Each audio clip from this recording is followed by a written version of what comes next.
Hello and welcome to the Arsenal Bite Size Podcast. I'm your host Clayton at Clayt's AFC on Twitter. He's here, probably one of the worst kept secrets in Arsenal rumourville world. We've had a lot of them, but Mikel Merino is here. He's official and he's joined the Arsenal. I think we've had so many signings over the years where it's known and it's just a case of seeing them in the red and white. And yeah, it looks like the last few transfers, or Calafiori as well. The little announcement videos, the budget's been scrapped, and it's literally just a video from a kind of team meeting that makes it onto the socials. But Mikel Marino's here, so nice short 15-20 minute episode, just talking through the player, what I think his style might be for us, and how I think he'll fit in. He's a signing that I'm very, very excited about.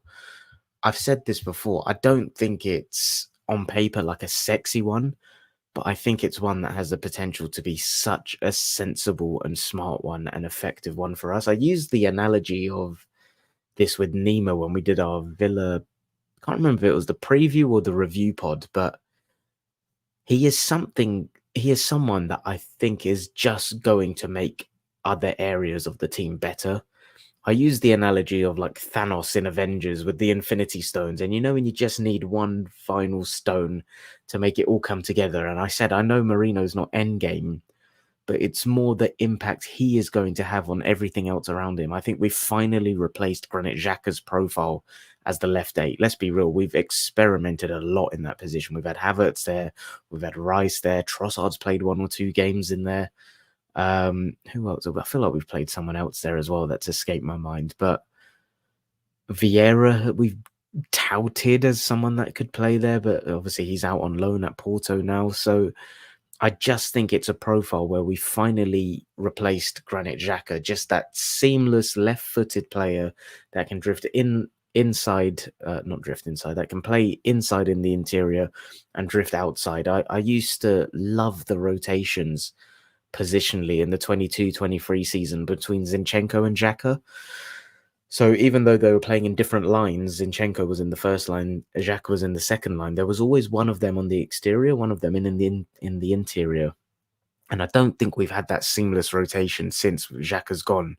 So I think that's something that Merino will be able to bring in. And the other analogy outside of the Avengers one is for people that have played FIFA and Ultimate Team. I've not actually played Ultimate Team for years, but it used to be the case on FIFA Ultimate Team, and it might still be the case, I don't know. But if you put one player in that relationship-wise was strong, all the other combinations around it would light up. That's the feeling I get with Merino. Declan Rice is not a left eight for me. I think Declan Rice is a world-class player that happens to look very good at left eight because he's a top quality player.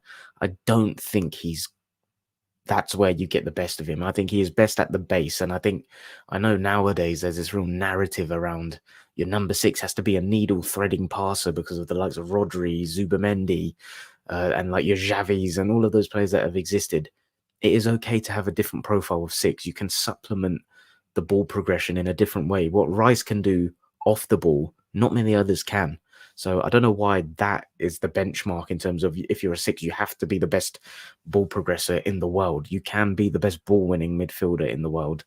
And I think Mikel Merino is someone that will allow Rice to operate where he does best, which in my opinion is the 6. I think Rice only suits 8 when it's a game state where it's more stretched, where it's opposition, where you're expecting a more transition game. But as we saw on Saturday against Aston Villa, you can't even plan for that anymore because I think Villa is the opposition where you'd assume that would turn into a transition game, but it didn't. And we planned for it and it didn't. So Mikel Merino, I think, is someone that just enables one of our best players to go and play where he's best as a 6. And what does he bring to the team? So before we get into that, let's just talk a little bit about him. He's obviously been in the Premier League before. He did play for Newcastle in the 2017-18 season, and he did actually play at the Emirates against us.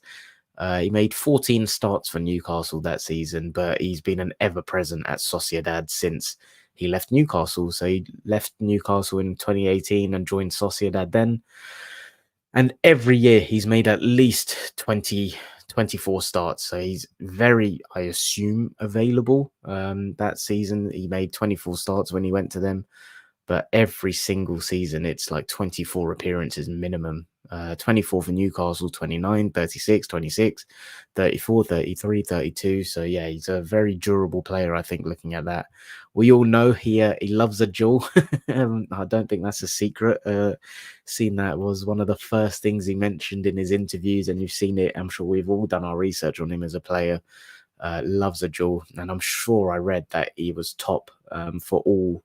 I can't remember if it was players or midfielders in Europe in terms of dual winning ability. So yeah, that's something that Arteta was obviously, he became a bit of a meme for it in the All or Nothing documentary, but it's a trait in a player he values. And you look at Aston Villa on Saturday, we lost our duels, right? And I said in the preview for that game, Mikel Merino was the exact player we could have done with going to Villa Park. Because if you put Merino left 8, Rice at 6, that is where like your ground winning dual ability just goes up a level, and even aerially as well. To be honest, he's a big lad. He's 6'2", so we've added another unit to the unit. But what I like about him is I think there's a lot of focus on his off the ball qualities, and here looking at FBref, yeah, he's in the 99th percentile for aerials one. He's in the 89th for clearances.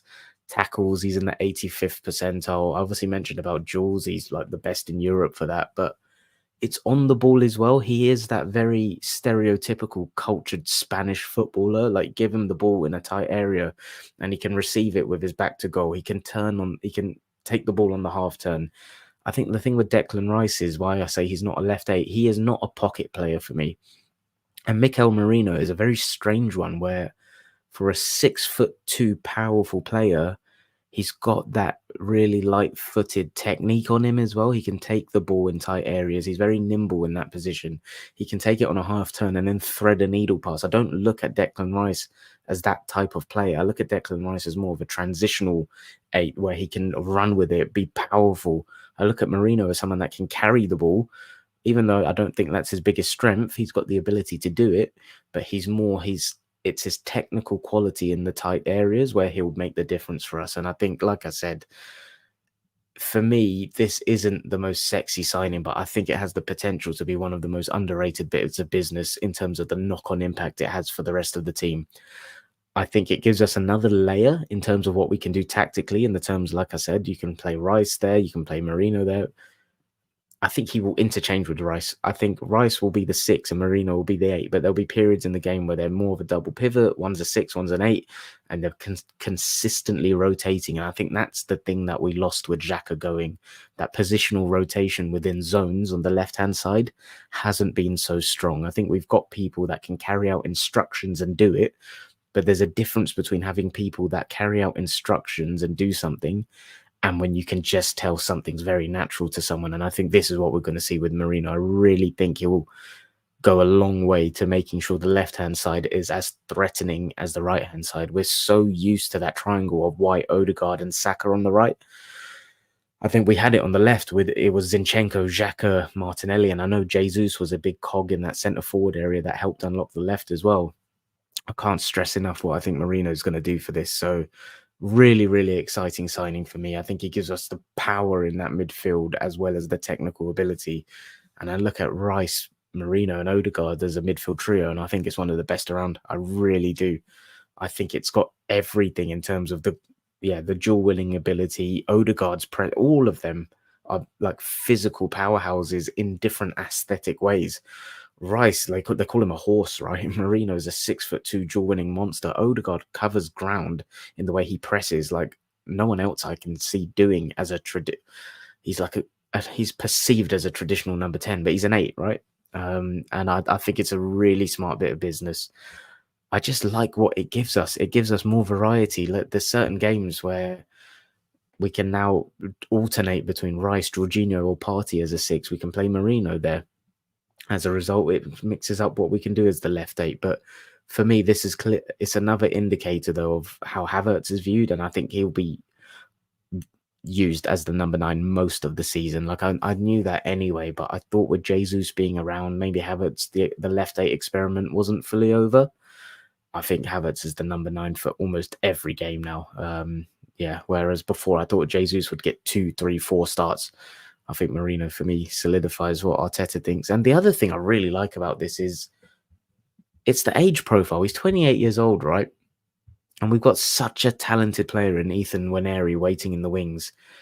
And this is it's just the best possible succession planning I think you can get. I think it speaks a lot about how Arteta views Nwaneri when he sold Smith Rowe, Vieira's gone out on loan, and he's bought a 28-year-old in who I know there seems to be this real culture of retiring players that are over the age of like 26, but I think we can get I think it's a 4-year contract maybe. If we get 3 years at a very good level out of him, which I think we can and will, that is the perfect pathway for an Ethan Nwaneri to be segueing into the team himself. And if that doesn't work out, we can replace him. It's not a signing that we're looking at in terms of we need to resell in a few years to make our money back. It's for the here and now. And I think it's such smart business because the window of opportunity for Arsenal, I'd say we only really arrived at the top table last summer, in my opinion. I think the season before that, we caught a lot of people off guard where people didn't have us in the top 4 and we went and mounted a title challenge and ultimately finished second. Last summer for me was the first season where we've actually arrived at the top table. And I've said this on multiple episodes, the way we run things in terms of our processes behind the scenes is so sustainable. Like I'm so confident we'll be at the top table for years to come. But right now, this season in isolation, I think it's only us or City that will win the league. I think Liverpool will be thereabouts for a while, but I don't think they'll have the stamina to see it through the full season. And as a result, you have to look and get that balance between signing youth that are there for years, but also cherry picking areas where you can just get someone that can slot in right now. And like I said, that Thanos analogy with Infinity Stones, the FIFA Ultimate Team analogy where you light up the other relationships around you. You don't waste time bedding someone in. You get someone that can just slot in perfectly now. Yeah, slot in right now perfectly and almost coach people around him. Even his interview, he really speaks like he's a coach on the pitch, and we see that a lot with Odegaard. And I think it's a very smart signing that opens up a pathway for a Nwaneri, doesn't detriment anything long term, and adds another level of experience to this team where over the next 2-3 years we'll hopefully be winning major honours and beyond that. So really smart signing, very happy with him. I saw someone else make a really good point that there's the likes of Merino, there's other transfers where we've got players that have come in where the team they've left have actually gone and done like big exit interviews with them and a bit of social media like Jury and Timber.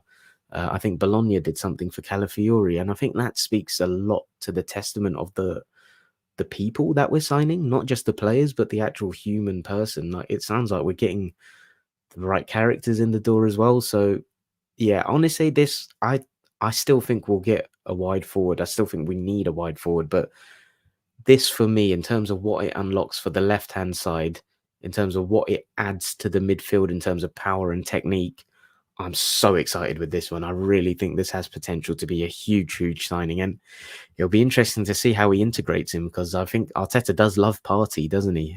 But then after the international break, we've got Tottenham away, a Champions League game, and Man City away. I've got a feeling we'll be seeing Merino in that week somewhere, but either way, it's not getting fixated on starting 11s. I do think Merino, Rice, Odegaard will be the midfield for 70-80% of games, but there will be party thrown in there. I think Jorginho, like I'm looking at Carabao Cup drawers tonight. I'm already thinking that's a game for Jorginho. There might be some European games that suit Jorginho. So yeah, really nice squad planning. I think this, yeah, really good profile to add to the group. He's another handsome bastard as well to add to add to the group. So yeah, really good signing. I think it's going to be it's going to be looked back at as one of the most underrated deals of the window, where it's not a sexy name. I think there's also something in the case where like he's been in England before, so it's kind of being overlooked a little bit because I don't think his period at Newcastle was deemed like a huge success, even though it wasn't a flop, but I think he's gone on and made his name elsewhere, right? So yeah, I'm over the moon with this one. Very happy. Yeah, that's all from me. I think it will be An interesting few days. To timestamp this, it's Wednesday, the 28th of August. So transfer deadline day is in 2 days, Friday the 30th. So we'll see who we get in. Lots of crazy rumors doing the rounds at the minute. But yeah, that's a nice little 20-minute video or so on Mikel Merino and how I think he'll fit into the Arsenal. I think it's a great signing. And yeah, we'll be back on Friday, assuming we don't get anyone else over the line. If we get someone else in before then, I'll be doing another solo and giving a little bit of an insight into how I think they'll be used. But if we don't get anyone in before then, Nemo will be back with me to preview the Brighton game on Friday.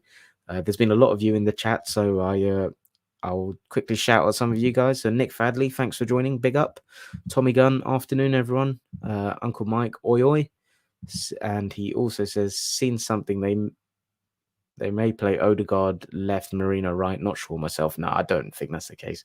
Merino's very, you see, like heat maps and everything at Sociedad, very much off the left. Like we're not going to do anything to that right triangle that's been so consistent over 2 years now with White, Odegaard, and Saka. And yeah, Marino's it's perfect. It's a no-brainer. He just slots in that left eight seamlessly. But yeah, guys and girls in the chat, thanks for joining. There's quite a lot of you watching on YouTube as well. So if you are new to the channel and you've enjoyed this, this is something that we usually do a bit more ad hoc when there's kind of breaking news. I'll go live and do a little solo on my thoughts on stuff. But the more regular content we do on the channel is we do weekly previews of each Premier League game on a Friday.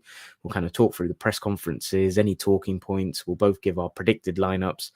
We do a lot of like tactical analysis on what to expect in the games before giving our score predictions. And then on a Sunday, assuming we play on Saturdays, we do a review of the game. And obviously we kind of tailor that to when we play. So if we play on a Sunday, we'll do the review late at night or on a Monday. But yeah, that's where we go more deep dive in the game, talk through all the key moments, again, the tactics behind everything, as well as all the key talking points. But yeah, that's been that. So if that does sound like a bit of you, please consider subscribing to the channel so you don't miss future episodes. Give the stream a like, that always helps a lot. And if you're listening on audio, please give it a 5-star review. That helps us a lot as well. We're a small fan-led, non-clickbaity channel, just trying to talk about the Arsenal, really. Yeah, just two passionate fans that want an excuse to waffle about our great club. So Mikel Merino, he's here, signed, sealed, delivered. Welcome to the Arsenal. I think it will be a good one. Up the Arsenal.